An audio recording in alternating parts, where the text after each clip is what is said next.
Hi guys. So in this video, we'll be explaining you about the important Git commands and the questions that has been asked to me as well as other developers for freshers, for experienced as well as scenario based questions we'll be covering. Okay. So let's understand like what is Git, what is version control system, and what all kind of questions that are most commonly asked in interviews. So let's get started.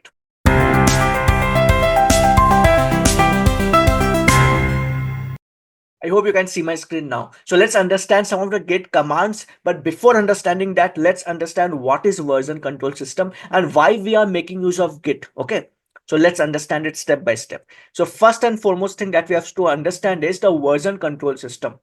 What is a version control system? There was no particular repository assigned to any of the particular developers, so at that point of time there was the issue of conflicts, like if developer 1 is working on some changes, okay, and developer 2 can come and modify that change.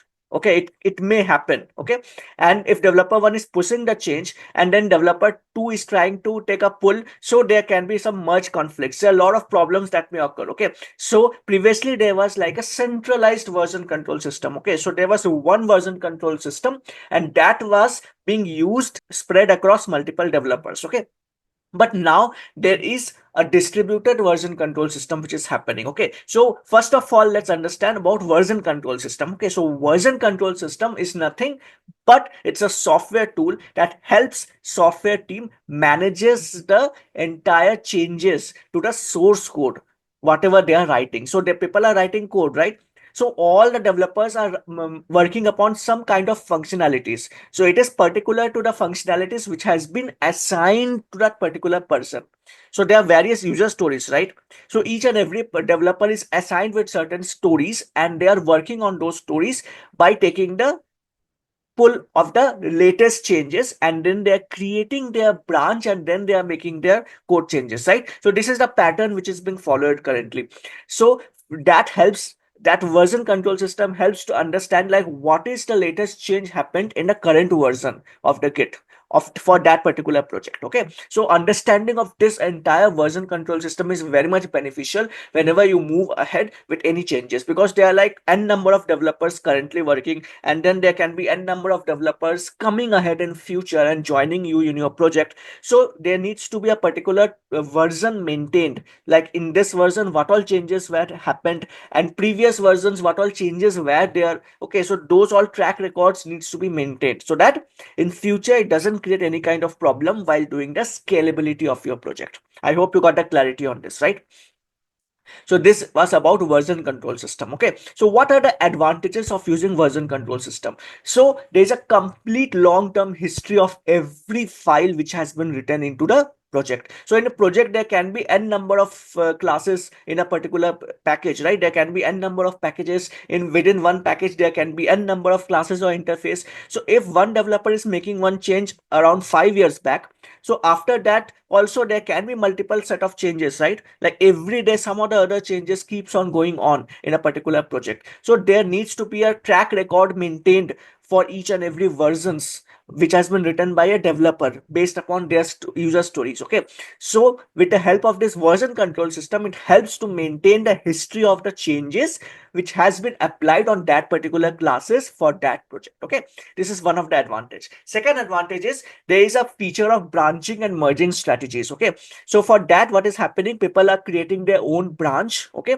by taking the pull of the latest changes, and as per the current Git, okay, it's a distributed version control system in which each and every developer is assigned with a repository copy. Okay, and each and every developer is assigned with their repository, so because of which every developer can work individually. Okay, so if one of the developers changes is creating problems in the production, so other developers may need not be pulling those changes into their particular repository, so each developer can work independently. Okay, so there is branching and merging strategy which helps us to do that. Then traceability. So if we can see the logs, we can see the history, we can see the difference, like what all changes other developers has made in the classes in which you are currently working upon. So it basically helps us to trace the changes starting from the beginning till now.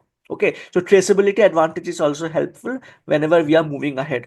corresponding to what all changes that has been applied to your particular class. So these are some of the advantages coming. Okay, then let's understand source code management. Okay, so source code management, it basically tracks the entire running history of changes to a code base. Okay, and it helps us to resolve the conflicts as well if it is coming because of some recent changes or some old changes while merging the updates. Okay, so there can be multiple contributors, right? There can be multiple developers who push the changes, and let's suppose because of some changes by which is done by some of the developers, there come some conflicts. Okay, so we need to resolve those conflicts. So how can we resolve those conflicts if we don't know the history of the changes? We don't know like which version contains what all changes. We can't make those changes, right? Otherwise it will be like a whole rework kind of thing.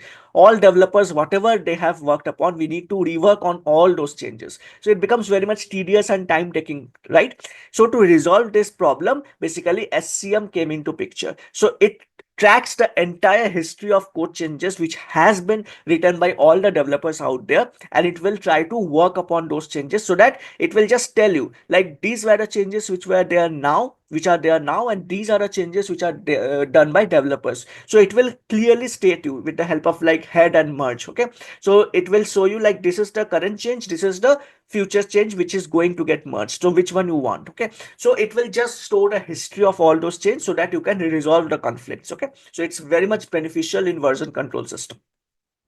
So what are some of the what are some of the source code management best practices? Okay, so first is commit often. So whenever you see like you have made some changes, go ahead and commit those changes. Okay, don't wait like if some other people will do us after 2 or 3 days I can commit those changes. No, whenever you think like you have done some 20% of the development or some major functionality you have implemented, just go ahead and commit those changes. Okay, second point is ensure that you are working from the latest version. Okay, so sometimes I've seen that candidates or developers are not taking the latest pull and they have started working upon the new functionalities. Okay, and let's suppose they have modified like 6 7 classes, and after 3 4 days they are now pushing the changes, and while pushing the changes they are now seeing like they are not able to push those changes. They are seeing like first pull, take the pull, and once they take the pull, those particular class which he was or she was working upon has already been modified before by some of the other contributors, because of which there were a lot of merge conflicts. So that particular developer has to resolve those conflicts first, and then they can take the pull, commit those changes, then only they can take the they can push their changes. So it is very much time taking. So to resolve all these problems, basically the best practice is whatever changes you are doing, it's fine, but try to take latest pull every day. I must say like 2 times a day. Try to take the pull like once in the morning time, because you don't know last days who all people has worked till late night, we don't know, right? So we should take the latest pull in the once in the morning and second in the evening. Okay, so that your code base is updated with whatever latest changes are there. That is the first thing. Then commit messages should be added. I've also seen that in the projects, like people are not putting any kind of message. Just in a hurry, they are writing like git commit and then they are passing those changes. Okay.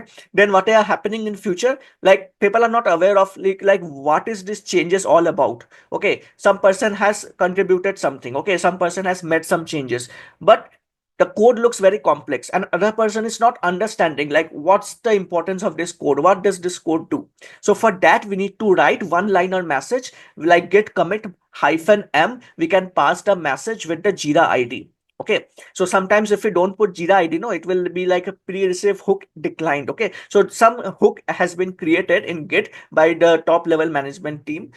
So because of which you need to provide the Jira ID. Okay, so that is coming at a later stage, but first and foremost thing is we have to provide some message to the git commit so that other developers can understand like what was your changes all about. Okay, then review changes before committing. Before doing any kind of commit, try to review the changes, whatever changes you have done. Okay, so it will be very much useful for other developers. Okay, so you are making changes. Okay, and before actually merging, you are sending the PR to your leads or your managers, and they are reviewing your changes and then they are allowing those changes to be merged, so that in future there is no the issue coming because of your changes. So because of that, review is very much important. Okay, so if you comment it down below, I will tell you like what all review comments we need to provide, what all things we need to check upon before actually going ahead with review. Okay, then use proper branching strategies. Okay, take the latest pull and always create a branch and work upon that particular branch for every user stories. Okay,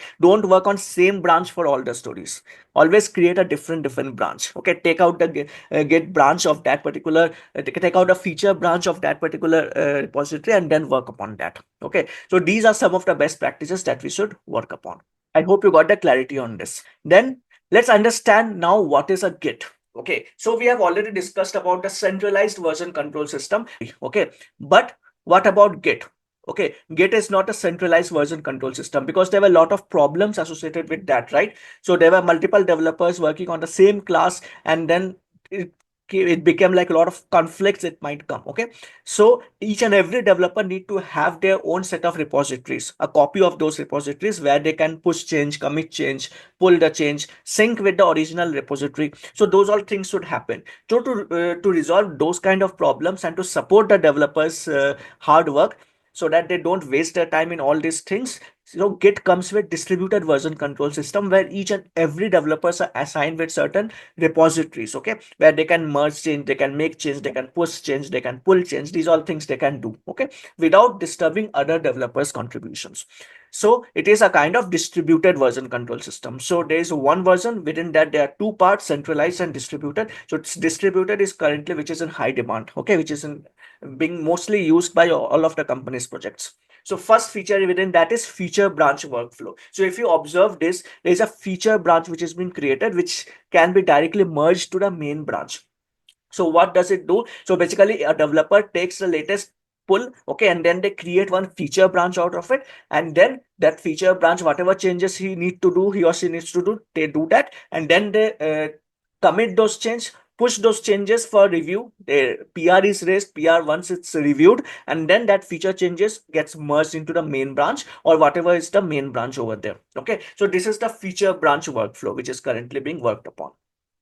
Then distributed version control system that I already told you. Previously, there was centralized repository where there was a working copy for each and every developers. But now there is a full repository which has been accessed for which the access has been given to all the developers out there. Okay, and for that, what is happening?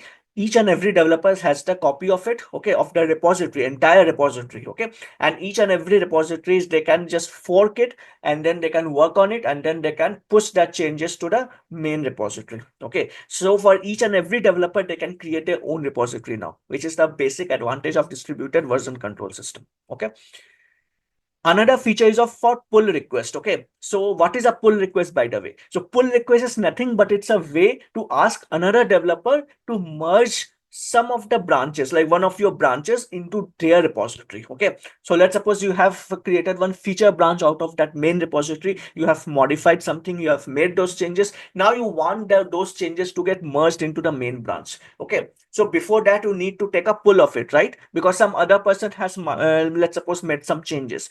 So if that person has committed and pushed those changes in the main branch, then after that you take the pull of it. Okay, like git pull, you provide the branch, which is the main branch. So whatever changes that are there in the main branch will come to your branch. Okay, so this entire pull and this entire pull request, it helps us to make all the branches in sync. Okay, so PR, this is called pull requests, which is basically in our project work we tell as a PR. Okay, so whatever changes you have done, you raise a PR for review to your leads or manager. Okay, once it's being reviewed by your managers or leads, then it will be merged to the main branch. Okay, or whatever branch they are considering. So this is the basic advantage of pull request in the Git. I hope you got the clarity on this.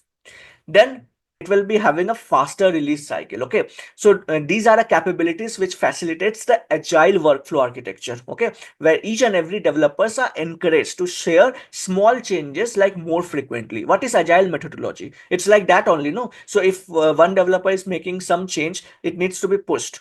So each and every stories are being some pointers that has been assigned, like 2 pointer, 3 pointers, so that small changes will be done simultaneously in a particular sprint. Okay, so like it is not like all the work that has been done in one single sprint. Okay, so it will be like a time taking process, which is waterfall methodology. So all the work cannot be done in a single sprint, right? It may take 1 month or 2 months, and during that time, for 2 months, tester will be sitting idle. They will not be testing anything, and if some issue comes at any stage, the entire thing needs to be reworked. So it's like a very nasty thing. Okay, so the basic thing that we need to focus upon, that faster release cycle, so that clients can get the idea like, yes, the work is in progress. Okay, 10% work is done, 20% work is done. After every sprint, client will get notified. So this agile workflow methodology needs to be applied, like it's being used by almost all the organizations. Okay, so because of it, changes can get pushed down to deployment pipeline faster than the monolithic releases, which comes with centralized. Because previously we were writing monolithic services, right? And monolithic services were very big. It takes a lot of time to implement the entire thing. Then after that, tester will test. So there will be n number of issues coming. So it may take again 1 to 2 months to resolve those issues. So it's like a very long time taking thing. Okay. So because of which it's being told like we should follow agile workflow, where in each sprint, each developer gets some stories with some story pointers, and it may be some small change or big change. It is a combination of the task, and slowly for each and every sprint, the client gets notified like how much percentage of the work has been delivered. Okay, so this helps to deploy this work faster, and release cycle also becomes fast. Okay, so this is the entire working strategy for version control system. So now let's understand some of the commands in Git. Okay, so we'll be starting from basic commands, then advanced commands, then intermediate, basic, intermediate, and advanced commands we'll be learning about. So what are the basic commands present in Git? So first is git init. Okay, git init, it initializes a new Git repository altogether. Okay, so git init is a command with the help of which it initializes a new Git repository. Okay, so first of all, we need to install Git in your system. Okay, so you can go through the tutorials like how can you install Git in your system. After that, once you take the clone of it, so there is a git clone also. So let's suppose that project is present in some repository. Okay, and you need to take a clone out of it, then only you can create a branch and start working on it correctly. Correct. So first we have to initialize a new git repository. For that, git init is there. Okay, then we have to clone the repository which is present somewhere. So we are using git clone, and we are providing that url, so it will create a clone of the working repository which is being worked upon in the current project. Okay, which is there in the remote location. Then you have created your own branch. Okay, you have added some files, so we have to do git add file name. Let's suppose you have created 10 new files for your stories. Okay, so you are adding those files onto the git for staging. So git add, we are providing that file names. Okay, we can add all files in one single go as well by spacing. Okay, so it will help you stage all the changes for commit. And then we are doing git commit. So after you make sure that all the changes are being done, you are committing those changes. Okay, so you are doing git commit -m message that I already told you about. Okay, so we are committing the staged changes with a particular message, like what all those changes were all about. Then git status, we are checking the status of the git currently, like how many files has been added. So previously, if no files were added for staging, it will be shown as red in color. Okay, so after it has been staged, all your changes which are required to be merged into the main branch, after you add them with git add, it will get converted to green color. Okay, then that means it has been put up for staging, and then you can push your changes. Okay, with git push. So there is a git push remote branch. You can push your changes with this, and then after doing the push, your PR will be under review, and once it's reviewed, then it will be merged to the main branch. So this is the basic process of your git. Then within that, if there is some issue or you want to see what all commits history, then the git log will be there. Git branch to list, create or delete branches. Okay, get checkout to some other branch. If you want to check out some other branch, then you can make use of git checkout branch or commit. Okay, then git pull. So it helps us to fetch and merge its changes from a remote repository to your repository. Okay, so these are some of the basic commands that one must know in git. Okay, then comes some intermediate level commands. So some intermediate command is git merge. Okay, so if you want to merge a particular branch changes into your current branch, then go ahead with git merge and provide the branch name which you want to get merged. Then get stash. So what it does, let's suppose some other changes are coming into your particular branch and you have made like lot of changes in your branch. So what you can do in that scenario, you can't remove those changes, right? It takes a lot of efforts to write those changes. So you can do it two ways. One way is to create a copy of your project and save it somewhere else, or you can do get stash. Okay, so with a get stash, it basically temporarily save your changes and provides a clean working directory, so that once you take the pull for whatever recent changes came, and then you try to do then you could try to revert the changes. Okay, so let's suppose whatever changes you have done before, you want to make it come back. So for that, it has to be get stash pop. Once you write this command get stash pop, it will apply whatever changes that were stashed with get stash command. Okay, so whatever changes that has went away, it will come back. Okay, so get diff. So get diff, it helps us to see like what all differences were there that were staged, that were not staged for commit basically. Okay, so it will view those changes. Okay, then get reset, we are providing the file name. It will unstage changes and it will move from staged to unstaged. Okay, then get revert. So let's suppose you don't want a particular commit to get merged. Okay, so you can do get revert, and you can provide a commit ID. So with the help of this, what will happen, it will undo the commit by creating a new commit. Okay, so this is the thing, which are some of the intermediate commands that can be asked in an interview, and it is useful for in your project as well. Okay, then let's understand some advanced commands. So there is git rebase. So what does git rebase do? It basically reapply the commits on top of another base. Okay, so there is some base branch. Okay, and apart from that, you want to reapply certain commits. So for that, git rebase with branch name is being applied. Then git cherry pick. Okay, so cherry pick, which we generally hear in our project works, right? Okay, please cherry pick that commit ID. Please cherry pick that commit. So what does that mean? It basically tells that we can apply a specific commit to the current branch. So for that, we can write a command get cherry pick commit hash. Okay, so basically it's a commit ID that we have to provide, which we need to get committed to the current branch. Okay, then get fetch, it download the changes. So there are two things. Okay, so one is get pull. Okay, and one is get fetch. What's the difference between the two? That will be coming in the later stage. So let's understand what is get fetch now. Get fetch remote branch. So it downloads the changes without merging. Okay, but with get pull, it will, what it will do, it will not download.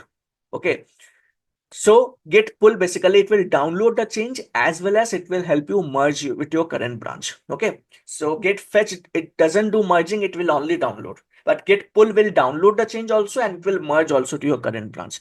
Okay, so that's a difference between get pull and get fetch. Then get tag, it creates a tag for a specific commit. Okay, then get blame.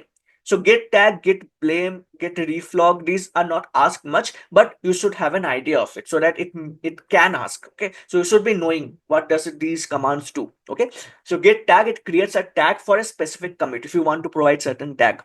Then get blame file name, it shows like who has made changes to each line of a particular file. If you want to know the changes were done by which all developers, you can go ahead with get blame and provide a file name. Okay, then get reflog, if you want to view the history of changes that has been done to the head branch.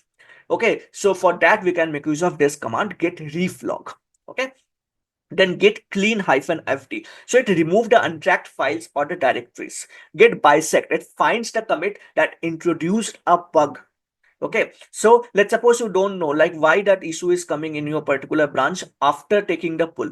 So there can be n number of developers that has contributed, and you have taken pull after 5 days or 6 days. How will you get to know like how your branch is showing so many errors? Okay, so what has caused that bug? So you can do get bisect, and you can find out like which commit ID has introduced that bug, and it internally makes use of binary search to do that. That's why it is being done in log n time complexity. Okay. Okay, so now we have learned about all the commands that is important for interview as well as for project purpose. Let's understand now what all type of questions that has been asked in the interview for freshers, for experienced, as well as some scenario based question also we will be discussing in this. So let's understand some of the question for that.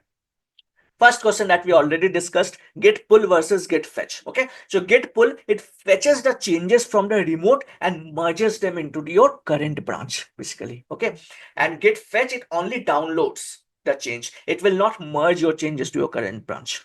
So that's the difference between git pull and git fetch. It is most commonly asked question in interviews. So go ahead, and if you have not practiced much, mug it up. But this will be asked in your interview. Okay, mark my words. Next is explain the purpose of this .git ignore file. You might have seen this .ignore file, okay, in your Git repository. Okay, whenever you're trying to push your changes, you might have seen .ignore file as well. So this question might have come to your mind like, what is .git ignore file all about? So it basically specifies what all files which are untracked, okay, which you don't want to track. So whatever files that you don't want to get tracked by Git, you can put it within .ignore file. That means those particular files needs to be ignored, okay, and it needs to be unstaged as well. So once it's ignored, it will be unstaged only. So this is the purpose of git ignore file. It basically ignores all the files which need not to get, which it's not useful to get merged, okay, that is being used only for your current branch to work upon. Okay, I hope you got the clarity on that. Then next question will be, what's the difference between git merge and git rebase? Okay, so git merge creates a new merge commit, while git rebase rewrites the commit history by applying commits sequentially on top of another branch. Okay, so basically git merge, it creates a totally new merge commit. Okay, and when we are doing git rebase, it whatever commit history is there, whatever commit id on which you are working upon, it rewrites that particular commit id and adds the changes on top of the another branch. Okay, so this is a difference between the two, git merge and git rebase. This is also important for interview. How to resolve merge conflicts in git? So if we are editing certain conflicting file and making the conflict resolve, okay, and then staging and committing those resolved files. So these are some of the ways. So whenever you are take the pull, so there can be merge conflicts, okay, in your branch. So we have to resolve that as well, right? So once you take the pull, it will be showing you like in this class, this is your change and this is current change. So which one you want to keep? So whichever you want to keep it, just keep those, and whichever you want to remove it, just remove it. And then you commit the change and push those change. Like that, you basically go ahead and resolve your merge conflicts. Okay. So we have to edit the conflicting files. So once you take the pull in your branch only in IntelliJ or Eclipse, you can see it will show you with head and merge with arrow mark. You will get to know with the commit id, long commit id, it will show you like this is your change and this is the change that is being coming from a particular branch. Okay, so like that, you can make sure like this particular changes are required to be there, this particular changes from past, we can remove those, we can make those change, commit it, push it, and then you are good to go. Okay, how can you revert a commit that has already been pushed? Okay, so some changes you have accidentally pushed, but you don't want those changes in that particular PR. So how will you revert a commit? So this is also frequently asked questions in interview. So you can make use of git revert. You can provide a commit id. So how will you get a commit id? Either you can go ahead into the git url and you can see that, or else you can do git log. With git log, you can see what all ids are there, commit id, and corresponding to that, you can fetch that commit id and do git revert on it to create a new commit that you want to move ahead with. Okay, then next question is, what happens when you do a git reset hyphen soft head one versus git reset hard? So there are two things, git reset soft, git reset hard. So what's the difference between the two? This is also important question.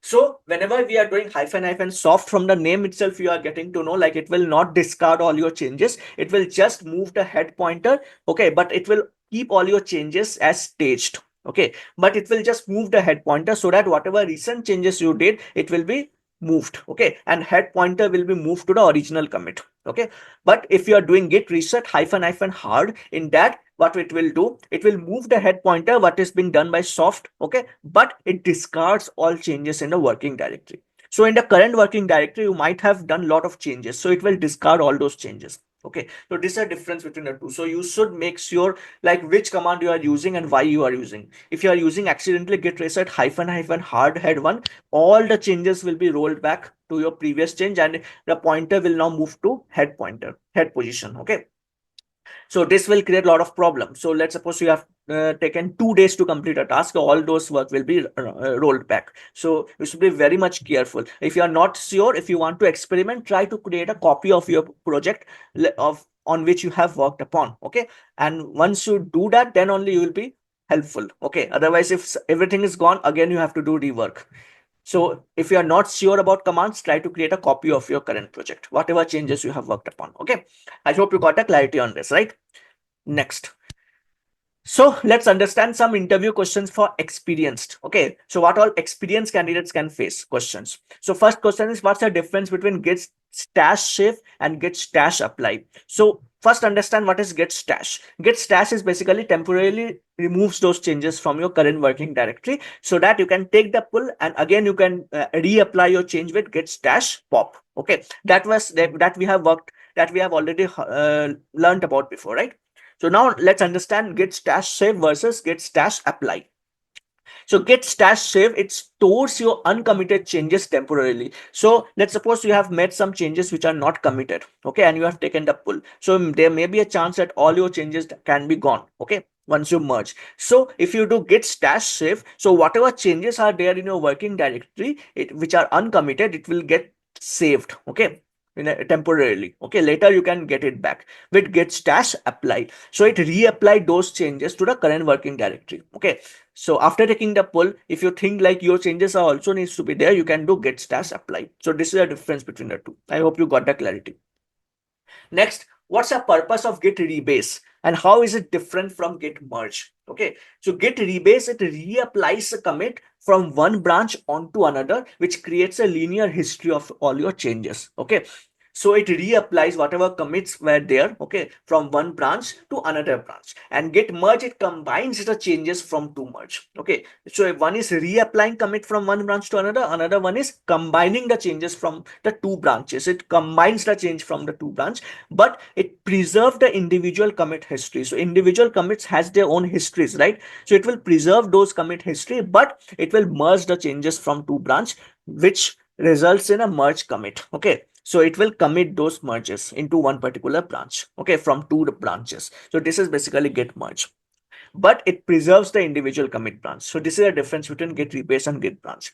In get rebase, it reapplies commits from one branch onto another, so it doesn't preserve the commit history. But in get merge, it preserves the individual commit history by combining the changes from the two branch. I hope you got the clarity on it. So after performing a rebase, you encounter some conflicts. It may happen, right? Once you done git rebase, you are seeing a lot of conflicts. So how do you resolve those type of conflicts? So git pauses the rebase process. Whenever conflict arises, you will be seeing at the top like rebasing. Okay, so basically git pauses that rebate process whenever conflict arises. So at that point of time, you need to see like which all files are having some merge conflicts. You need to resolve those conflicts first, stage the changes, and then you continue the rebase after committing those change. I hope you got the clarity. Okay, with git rebase hyphen continue, this is the command that you need to type so that rebasing will get progressed ahead. Okay, otherwise it will be paused there only. Okay, so we have to resolve the conflicts only. That is the main thing to continue the rebasing process. Okay, and if necessary, abort the rebase with git rebase hyphen abort. If you think like rebasing creates issue, just abort that rebase process.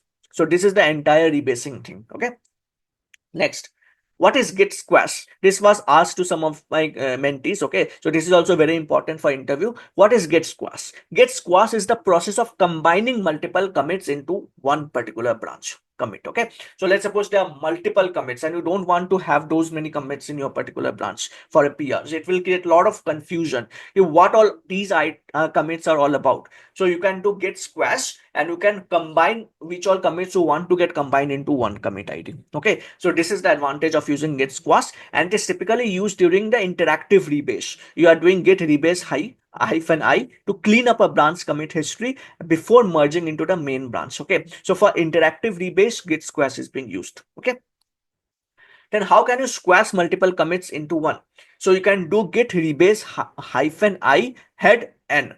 So n is number of commits. Whatever number of commits are there, you can provide that number. Okay, and then you provide git rebase hyphen I head. So it will squash all the commits that has been there in that particular branch to head, and then it will combine all those. Okay, with git rebase. Okay, so it will squash all those commits into one commit and mark the commits as picked for the first and squash for the subsequent ones. Okay, so it will pick one of the commit ID. Okay, so it will mark like which all commits you have put to be combined. Okay, it will combine those commits into one commit and then it will squash all the subsequent commit IDs.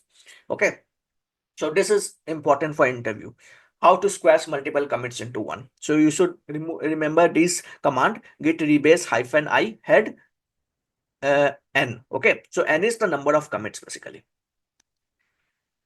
So how you would use git bisect?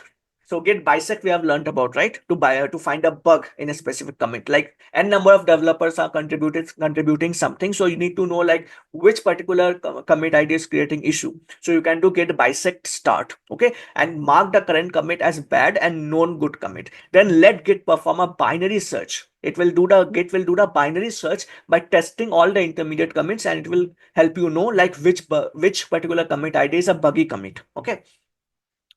Then what's the purpose of git cherry pick? Can it lead to conflict? Yes, it may lead to conflict if the changes being applied conflicts with the target branch. Okay, so git cherry pick applies the specific commit from one branch to another branch. So let's suppose some changes has already been done before. You want to merge those changes. So you can cherry pick those branches commit into your current branch. So if that particular file has already been changed, has already some changes, then it may lead to conflicts. So you need to resolve those conflicts. Okay. Then you have made several changes but realized that you were on the wrong branch. Now, how do you move those changes to a new branch? So this is also frequently asked question that I have seen. Okay. So later you got to know like whatever changes you did on a wrong branch. So you need to move that thing to the currently used branch, right? You can't do revert. It is a very time taking thing. So what you can do git stash. It will remove those changes, then switch to the current branch that you want to move upon. Then you do git stash pop or git stash apply. Okay, so if you do that, then whatever changes you did, it will be moving to the new branch where you want to move your current changes. Okay, so these are some of the scenario based questions that can be asked in an interview. So those who has worked upon the current project work, they only can able to answer these questions. Then another scenario based question, like how do you handle a large binary files in git repository? There can be like n number of binary files, like txt file, image file, png file. There can be n number of binary files, or it can be csv file. So how can you handle that? So there will be git lfs, okay, large file storage. So it will manage the large binary files efficiently. Okay, so it will not be asked much, but you can get the idea on it. Okay, then you accidentally committed sensitive data. Let's suppose you have committed some password in YAML file or properties file. How do you remove it from the git history? So you can do git filter branch or git rebase hyphen I. It will remove the sensitive data, then force push the updated history. Okay, so you can provide a branch name with git filter hyphen branch, and or you can do git rebase hyphen I. It will remove the current changes. Okay, and it will remove the sensitive data from the git history as well. Okay, and then you push those changes to the committed history. Okay, then after that you need to update your history. Okay, so once you push your changes, force push, all your git history, current git history will get updated. So like that you can remove the committed passwords. How do you secure a consistent coding standard across your team? Via git. Okay, so you can do git hooks. Okay, so there is a pre-receive hook declined error you get, right, once you are not following that particular pattern which they are expecting from you. So let's suppose they are expecting to provide jira id without colon, but you have provided jira id with colon, so it will do pre-receive hook declined. Okay, and let's suppose you haven't put right jira id, or let's suppose that jira is closed and still after you are providing that jira id in the commit message, so it will provide this pre-receive hook declined error message. Okay, so use git hooks like pre-commits and tools. And there are certain tools like check styles, pod bugs, ESLint. Okay, there which are being integrated into the CI pipeline. And once you do that, it will make sure like whatever changes the other person is doing, they are providing some message. Without message, those changes will not get merged. So like that, some rules you can create in Git. Okay, so it will maintain the consistent coding standard across the entire team. Okay, how you do set up a Git workflow for a Java microservice project? So implement a Git branching strategy such as Git flow, feature branch for individual microservices, and use tags for versioning. So we have learned about tag, right? Git tag. So that you can make use of for versioning. Okay. And then properly implement a Git branching strategy with Git flow. So like this, if you work ahead with, then you can set up your Git workflow for your entire Java microservice project. Okay.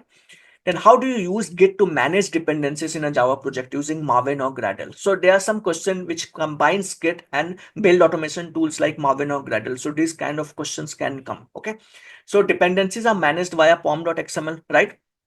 So Git is used to version control these files, okay, to ensure reproducibility across all the environments. Okay, so you can make changes, okay, or you can modify that POM files, okay, wherever that version control system is there. You can add dependency, you can remove the dependency in the POM files, and then you can do version control of it via Git. Okay, so Git will help you do version control. Okay, if you are making change in pom.xml files, and it will make sure that changes are there which are in sync across all the environments. That can be done via git version control. Okay, you are working on a Java feature, but the CI pipeline fails due to some conflicts in pom.xml. So how will you resolve it? Okay, so there are some conflict in pom.xml because of which CI pipeline is failing. Then what will you do in that scenario? So after that, what you will do, you need to pull the latest change. So there will be some merge conflict. You need to work upon those merge conflicts manually. Then you restage the file, push the change, commit the change, push the change, and then you are good to go. Then your CI pipeline will start showing green. Okay. Explain how to use Git hooks to enforce code quality for Java files. So for that, we have already told you there's a pre-receive hook that you can create the rule of it, and then you are running the code quality over it. Okay, so whenever someone commits a changes with not proper commit message, then it will throw error like pre-receive hook decline. Then it will tell you to write particular message which is in aligned with the current rule set. Okay, the currently set rules we have to follow, and then only we provide the message which will enhance the coding standard. Okay, and it will check the code quality using tools like check style pmd before going ahead to commit your change. So these are some of the things which are maintained in the organization. Yeah, so this is end of it. I hope you got the clarity on it. You got the understanding like what all things are most commonly asked in interviews, and this will cover like each and everything starting from fresher to experience, scenario based question, fresher question interview, for experience interview, everything it gets covered in one single interview. Okay, if you like this video, please like, share and subscribe. And if you want to have a one-on-one session with me, you can have a you can book a call, in which a link is there in the description box below. Okay, and there is a particular set of resources also that is being attached in the description box. You can go ahead and you can download that, okay, via the link. So these are the things that I wanted to tell you. Okay, so we'll be seeing you in the next video with next set of topics. Till then, it's Devjit Roy signing off. Bye bye.